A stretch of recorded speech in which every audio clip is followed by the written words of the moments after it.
ஃப்ரெண்ட்வுட்ஸ் மக்களுக்கு வணக்கம். இன்னைக்கு நம்மளோட ஷோல எதை பத்தி பேச போறோம் அப்படின்னா, இதுவரைக்கும் நம்ம நிறைய சினிமா கண்டென்ட் பேசியிருக்கோம். ரீசெண்டா நான் சொல்லியிருந்தேன், இனிமேல் அடுத்த 3 மாசத்துக்கு நாம பிக் பாஸை பத்தி தான் பேச போறோம். அதுல ஃபுல் என்டர்டெயின்மெண்ட்டுக்கான ஃபுல் கண்டென்ட் நமக்கு இருக்கு அப்படின்னு சொல்லியிருந்தேன். ஸோ என்டர்டெயின்மெண்ட்டா இருக்கும் அப்படின்னு சொல்லி ஜாலியா பார்க்கலாமே அப்படின்னு 2 நாளா பார்த்துக்கிட்டு இருக்கேன். அவ்வளோ இரிட்டேட் ஆகுது. அவ்வளோ அளவுக்கு எப்படி சொல்றதுன்னே தெரியல. அந்த அளவுக்கு பிக் பாஸ் ஒஸ்டா போயிட்டு இருக்கு அப்படின்னு தான் சொல்லணும். பிக் பாஸ் அப்படிங்கிற அந்த நேம் மட்டும்தான் இன்னும் பெருசா இருக்கே தவிர, உள்ள இருக்கக்கூடிய கண்டென்ட் ரொம்ப ஒஸ்டா தான் இருந்துகிட்டு இருக்கு. ஸோ இதெல்லாம் பெஸ்ட்ன்னு நினைச்சு பண்ணிக்கிட்டு இருக்காங்க. பட் ரொம்ப ரொம்ப ஒஸ்டா இருக்கு. ஸோ இப்போ இந்த வீடியோ எதுக்காக அப்படின்னா, பிக் பாஸுக்கே ஒரு வேண்டுகோள் வைக்கிற விதமா தான் இந்த வீடியோ இருக்கும் அப்படின்னு நினைக்கிறேன். பட் வேண்டுகோள் வைக்கிறது நான் இல்லைங்க, பொதுமக்கள் ரசிகர்கள். ஸோ அவங்களோட சார்பாக தான் இதை நான் உங்ககிட்ட பேசிட்டு இருக்கேன். ஸோ பிக் பாஸுக்கு ஒரு பெரிய வேண்டுகோள் வச்சிருக்காங்க ரசிகர்கள், பொதுமக்கள் எல்லாருமே சேர்ந்து. என்ன அப்படின்னா, ஃபர்ஸ்ட் இந்த பிக் பாஸ்ல நீங்க எதுல வேணாலும் ட்விஸ்ட் வைங்க, தண்ணியில ட்விஸ்ட் வச்சிருக்கீங்க. இது எந்த விதத்துல நியாயம்? ஏன் அப்படின்னா, நீங்க உள்ள ஒரு சில ஃபேஸ் எல்லாம் தூக்கி போட்டிருக்கீங்க. ஒரு சிலர்னு இல்ல, கிட்டத்தட்ட 20 பேரை போட்டிருக்கீங்க. அந்த 20 பேருமே ஒரு செலிபிரிட்டி அப்படிங்கிற ஒரு கேட்டகரியில தான் உள்ள அனுப்பியிருக்கீங்க. ஸோ உள்ள அனுப்பி செலிபிரிட்டிஸா அவங்கள நாங்க பார்க்கணுமா வேண்டாவா அப்படின்றதே நீங்க கொடுக்குற அந்த டாஸ்க்ல தான் இருக்கு. ஏதோ ஒரு பிசிக்கல் டாஸ்க் ஹெவியா கொடுக்குறீங்க அப்படின்னா ஓகே, அவங்களெல்லாம் நம்ம பெரிய லெவல்ல பார்க்கலாம், அந்த டாஸ்க்ல எப்படி அவங்க ஜெயிச்சு வராங்க அப்படின்னு பார்க்கலாம். பட் நீங்க தண்ணியே கொடுக்காம அதுல ட்விஸ்ட் வைக்கிறன்ற பேர்ல அவங்கள ரொம்ப ஆக்வர்டா பேச வச்சுக்கிட்டு இருக்கீங்க ஃபர்ஸ்ட். ஸோ என்ன அப்படின்னா, தண்ணி இல்லை அப்படின்ற ஒரு விஷயத்தினால தண்ணியால நமக்கு என்னென்ன வேலைகள் ஆகணுமோ அது எல்லாத்தையும் அவங்க ஓப்பனா ஆக்வர்டா பேசுறாங்க. ஸோ அப்படி பேசும்போது நமக்கே இரிட்டேட் ஆகுது. எப்படி டிஷ்யூ பேப்பர் யூஸ் பண்றதுன்ட்டு பேசிட்டு இருக்காங்க. தண்ணியே இல்லையே, எப்படி பாத்ரூம் போறது அப்படின்னு பேசுறாங்க. இதெல்லாம் ஓப்பன் மைக்ல ஓப்பன் கேமரால பேசும்போது லட்சக்கணக்கான பேர் இதை பார்த்துட்டு இருக்காங்க. கிட்டத்தட்ட இதுக்கு முன்னாடி பிக் பாஸை கோடிக்கணக்கான பேர் பார்த்தாங்க. இப்போ கொஞ்சம் குறைஞ்சிடுச்சு அப்படின்னு தான் கண்டிப்பா சொல்லணும். ஸோ இப்போ லட்சக்கணக்கான பேர் ஏதோ ஒரு வேலைக்கு டைம் பாஸ் அப்படின்னு சொல்லி பார்த்துக்கிட்டு இருக்காங்க. அதையும் மீறி இது பார்க்க பிடிக்காத அளவுக்கு அதுவும் குறையணுமா அப்படின்ற மாதிரி தான் உங்க கண்டென்ட் ரொம்ப ஒஸ்டா போய்கிட்டு இருக்கு.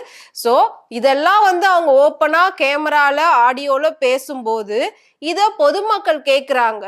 அப்படி கேட்டுட்டு திரும்பவும் அந்த பர்சனை எப்படி அவங்க ஒரு செலிபிரிட்டியா வெளியில பார்ப்பாங்க, எப்படி மதிப்பாங்க, அதை மட்டும் நீங்க கொஞ்சம் மைண்ட்ல வச்சுக்கோங்க. நீங்க எதுல சோறு கூட அவங்களுக்கு போடாம இருங்க, ஆனா தயவு செஞ்சு தண்ணி மட்டும் தராம இருக்காதீங்க அப்படின்னு சொல்லி பல பேர் சொல்லிக்கிட்டு இருக்காங்க. எல்லாத்துக்கும் தண்ணியை கொடுத்துருங்க, ஏன்னா தண்ணி இல்லாம எதுவுமே பண்ண முடியாது. அவங்க சுத்தமா இருந்து எல்லா விஷயமும் சுத்தமா நடந்தா மட்டும்தான் அவங்க அங்க அது பேச்சு சுத்தமா இருக்கும், அந்த இடமும் சுத்தமா வச்சுக்க முடியும். மற்றபடி அந்த விஷயத்தை பத்தி ஆக்வர்டா பேச வேண்டிய ஒரு சிச்சுவேஷன் அவங்களுக்கும் வெளியில வராது அப்படின்ற மாதிரி சொல்லியிருக்காங்க. ஸோ இந்த பாத்ரூம் போற விஷயம், டாய்லெட் கழுவுற விஷயம், ஸோ தண்ணி இல்லை, இது இல்லை, டிஷ்யூ பேப்பர் யூஸ் பண்றது, சோப்பை கொஞ்சமா போடுங்க, ஷாம்பை கொஞ்சமா போடுங்கன்னு சொல்றது, இந்த மாதிரி நிறைய பர்சனலான விஷயத்தெல்லாம் கொண்டு ஒரு கேமரா முன்னாடி செஞ்சு அதை லட்சக்கணக்கான பேர் பார்க்குறப்போ ரொம்ப ஆக்வர்டா இருக்கு. இதை குழந்தைங்க எல்லாம் பார்க்குறாங்க அப்படின்றத திரும்ப திரும்ப நீங்க மறந்துட்டு இதெல்லாம் போட்டுட்டு இருக்கீங்க அப்படின்னு நினைக்கிறோம். ஸோ தயவு செஞ்சு தண்ணியில மட்டும் ட்விஸ்டே வைக்காதீங்க. தண்ணியை தேவையான அளவுக்கு அவங்களுக்கு யூஸ் பண்றதுக்கு கொடுத்துருங்க. ஸோ ஒரு பக்கெட் தான் யூஸ் பண்ணணும், 2 பக்கெட் தான் யூஸ் பண்ணணும். அப்போ ஒரு பக்கெட் தண்ணி யூஸ் பண்ணி எவ்வளோ குளிக்க முடியும், எந்த அளவுக்கு அவங்க ஏர் வாஷ் எல்லாம் பண்ண முடியும்.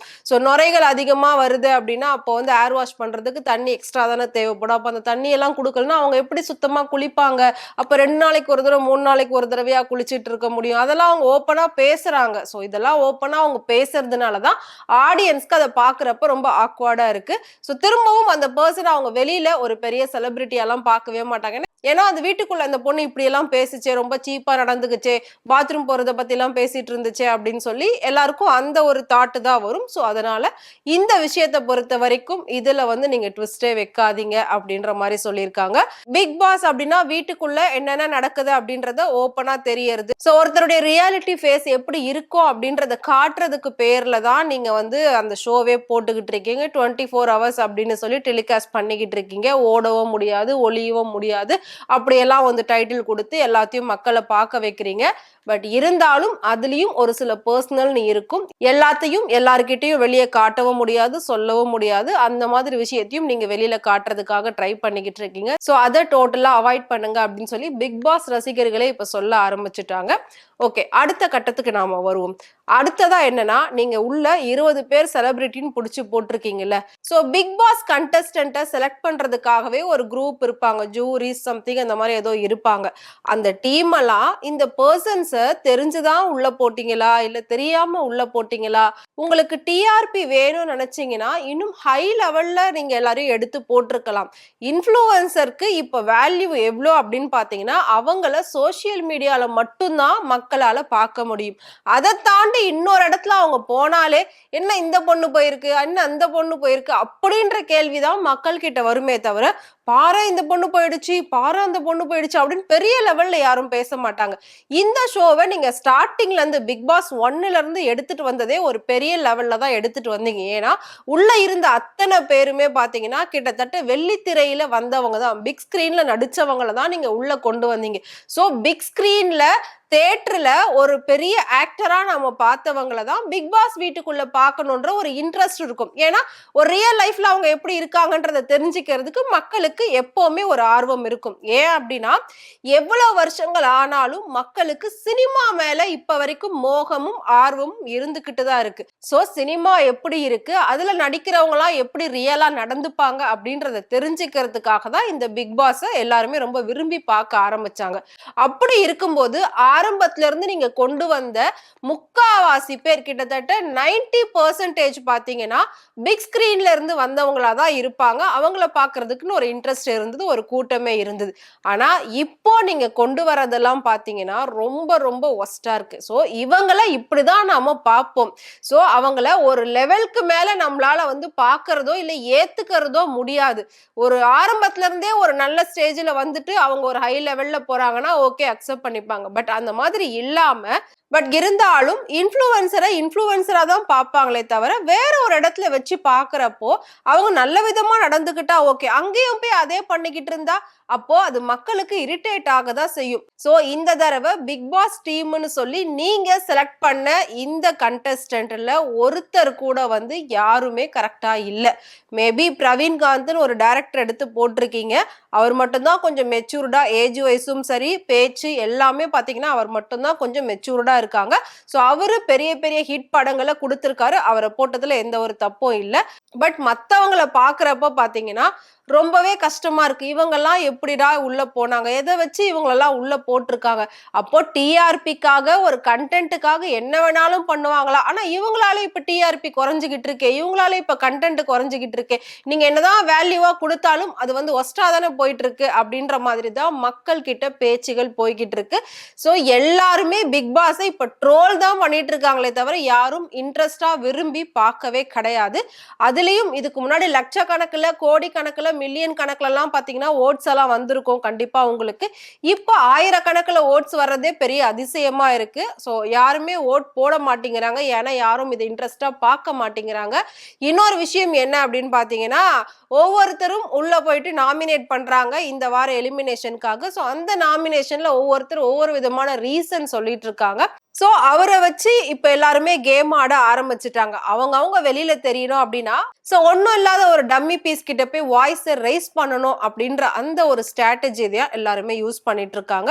சோ கேர்ள்ஸ், முக்கியமா கேர்ள்ஸ் எல்லாம் பாத்தீங்கன்னா ஜென்ஸை எந்த ஒரு விஷயத்துக்கும் சரி யாரையுமே சரி பேச விடுறதே இல்லை. சோ அவங்க ஏதாவது ஒண்ணு சொல்ல வந்தாலே உடனே இவங்க வாய்ஸ் ரைஸ் பண்ணி பேசி இவங்க அங்க பெருசா தெரியணும் அப்படின்றதுக்காக தான் எல்லாமே டிராமாவா கிரியேட் பண்ணிட்டு இருக்காங்க. இது அப்படியே அப்பட்டமா வெளியில தெரியுது. பிக் பாஸ் அப்படிங்கிற பிராண்ட் ஷோ இப்போ ஒஸ்ட் பாஸ் அப்படின்ற லெவல்ல தான் போய்கிட்டு இருக்கு. சோ அதை கொஞ்சம் எல்லாத்தையும் மாத்தி பண்ணுங்க அப்படின்ட்டு தான் வந்து ரசிகர்களும் சரி பொதுமக்களும் சரி சினிமா ஆர்வலர்களும் சரி வேண்டுகோள் வச்சிருக்காங்க.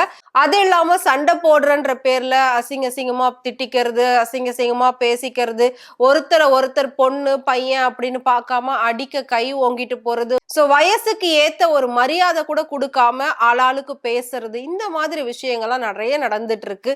இதுக்கு பேசாம சினிமா படத்தையே பாத்துரலாம் போல இருக்கு அப்படின்னு இருக்கு.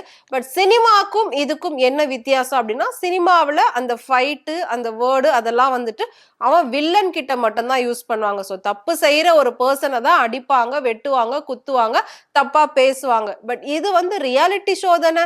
இதுல இருக்கக்கூடிய எல்லாருமே ரியல் கேரக்டர் தானே வெளிப்படுத்திக்கிட்டு இருக்காங்க. அப்ப இந்த இடத்துல போயிட்டு ரியலாவே நீங்க வந்து வெட்டுவேன், குத்துவேன் அப்படின்லாம் சொல்லி கண்டஸ்டன்ட் உள்ள பேசுறாங்க. வயசுக்கு மரியாதை கொடுக்காம நடந்துக்கிறாங்க. ஸோ இதெல்லாம் கண்டிப்பாவே கண்டிக்கத்தக்க வேண்டிய விஷயம் அப்படின்னு சொல்லி வெளியில பேசிக்கிட்டு இருக்காங்க. இது எல்லாத்தையும் நீங்க திருத்தி போட்டா மட்டும்தான் பிக் பாஸ் திரும்பவும் ஒரு நல்ல டிஆர்பிக்கு ஃபர்ஸ்ட் பிளேஸ்ல வரும் அப்படின்றதுல எந்த ஒரு மாற்றமும் கிடையாது, எந்த ஒரு சந்தேகமும் கிடையாது. ஸோ சீக்கிரமா பிக் பாஸை அடுத்த கட்டத்துக்கு நீங்க கொண்டு போகணும் அப்படின்னு நினைச்சீங்கன்னா இதுக்கப்புறமாவது உங்க கண்டென்ட்டை ஸ்ட்ராங்கா கொடுங்க, கண்டஸ்டன்ட்டை ஃபர்ஸ்ட் ஸ்ட்ராங்கா கொடுங்க அப்படின்றது தான் எல்லாரோட வேண்டுகோளாவே இருக்கு. ஸோ பிக் பாஸை பத்தி நீங்க என்ன நினைக்கிறீங்க, நான் சொன்ன இந்த இன்ஃபர்மேஷனை பத்தியும் நீங்க என்ன நினைக்கிறீங்க அப்படின்றத மறக்காம கமெண்ட் பாக்ஸ்ல கமெண்ட் பண்ணுங்க. ஏன்னா உங்களோட கருத்துக்களை வச்சு இங்க நிறைய விஷயம் கண்டிப்பா மாறிக்கிட்டு இருக்கு. அதே மாதிரி மாறணும்னு நினைச்சேன் அப்படின்னா உங்களுக்கு கருத்து சுதந்திரம், பேச்சு சுதந்திரம் ரொம்பவே முக்கியம். ஸோ உங்களுக்கு என்ன தோணுதோ பிக் பாஸை பத்தி நீங்க தாராளமா கமெண்ட் பண்ணலாம். இதே மாதிரி பிக் பாஸ் பத்தின நிறைய டே பை டே அப்டேட் தெரிஞ்சுக்கணும் அப்படின்னு நினைச்சீங்கன்னா மறக்காம ஃப்ரெண்ட் ரூட் சேனலை ஃபாலோ பண்ணிக்கோங்க.